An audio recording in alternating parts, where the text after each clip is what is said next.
Last year. Hello, I still have a house in South. Okay.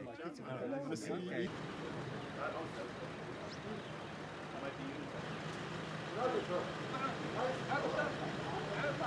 In May. No, many of you will be coming. Yeah, there's various other people. The home team. Yes. Gavin and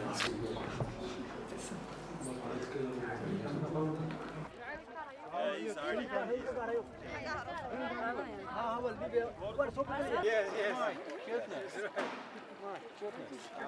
This her name and it's So in addition to responding immediately, there's the problem of how do you recover from all this? You know, how are we going to rebuild people's capacities to cope? Because who knows, there may be yet another drought in a year's time or 2 years' time.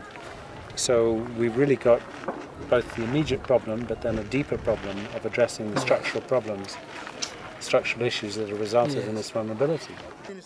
5 sticks or 5 parts where each hay'adda UNICEF ba dadkii deegaanka loogu yimid galabtooda sidii wanaagsan soo dhaweeyay waxay mudan yihiin in la xuso loo mahad celiyo ay xusan yihiin dhibaato weyn baa runtii haysta waa mid caam ah idinkoo kale kuma koobna sideen uga wada bixi lahayn waa inoo yaala dawlad ahaan iyo dad ahaanba Ilaahay subhanahu wa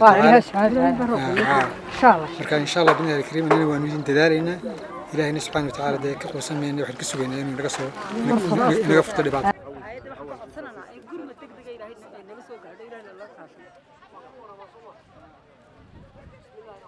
allahay dadkaasi iyo soo guurtadaba hal lala soo gaadho cunno degdeg ah oo cunno dad ah iyo cunno xoolaad intaba hal lala soo gaadho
But now, when we open it, Where is the TSFB?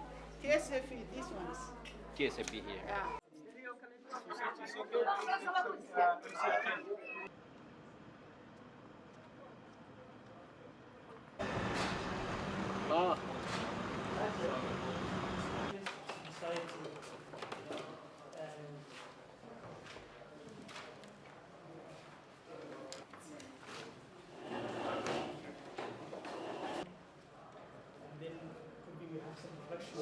With the authorities and with civil society, and also want to use it for their own advantage in one way or another. So for religious affairs.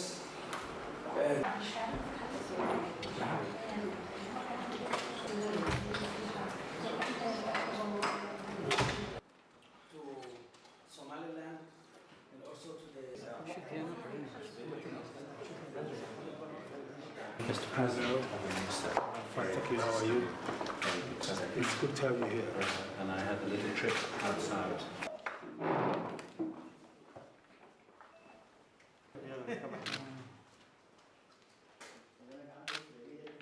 Vibrant present this country. So enough everybody's ready?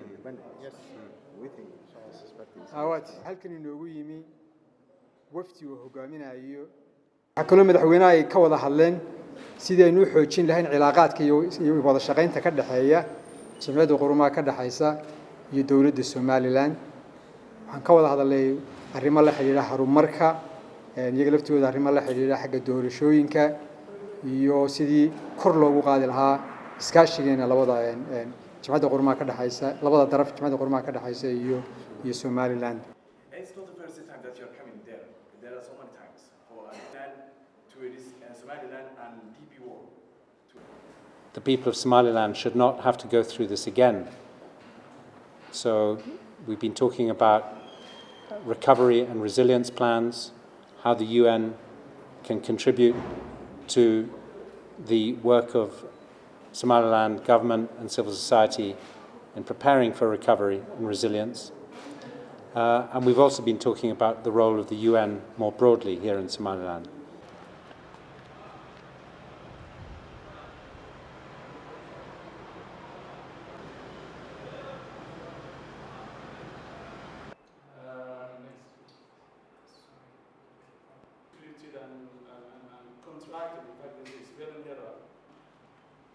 This technology, you know, it's one thing to find oil and gas and to benefit from it.